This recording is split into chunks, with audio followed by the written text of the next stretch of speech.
சதுரங்க மாஸ்டர் பகுதி 13க்கு உங்களை வரவேற்கிறோம். இன்று நாம் ஒவ்வொரு சதுரங்க நிலையின் முதுகெலும்பாக விளங்கும் பான் ஸ்ட்ரக்சர்ஸ் எனப்படும் சிப்பாய் அமைப்புகள் குறித்து பார்ப்போம்.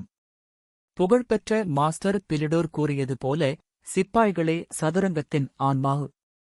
உங்கள் காய்கள் எங்கு செல்ல வேண்டும், எப்படித் தாக்க வேண்டும் அல்லது பாதுகாக்க வேண்டும் என்பதை இவையே தீர்மானிக்கின்றன.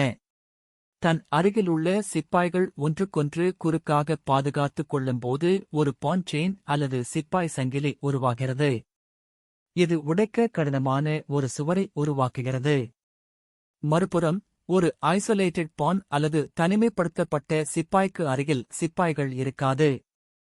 இது தாக்குதலுக்கு சாதகமாக இருந்தாலும், மற்ற காய்களின் உதவி இன்றி இதை பாதுகாக்க முடியாது என்பதால் இது ஒரு பலவீனமாகவும் மாறலாம். ஒரே நிறத்திலான இரண்டு சிப்பாய்கள் ஒரே வரிசையில் ஃபைல் அமைவதே டபுள் பான்ஸ் எனப்படும்.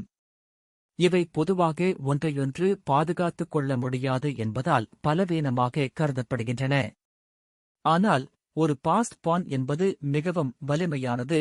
அதன் பாதையில் எதிராளியின் சிப்பாய்கள் தடையாக இருக்காது.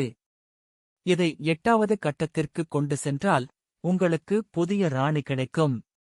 இந்த அமைப்புகளை புரிந்துகொள்வது உங்கள் ஆட்டத்தில் நீண்டகால திட்டங்களை வகுக்க உதவும். அடுத்த பகுதியில் நாம் செஸ் ஓப்பனிங்ஸ், இத்தாலியன் கேம் மற்றும் ர லோபஸ் குறித்து பார்ப்போம். தொடர்ந்து பயிற்சி செய்யுங்கள். அடுத்த ஆட்டத்தில் சந்திப்போம்.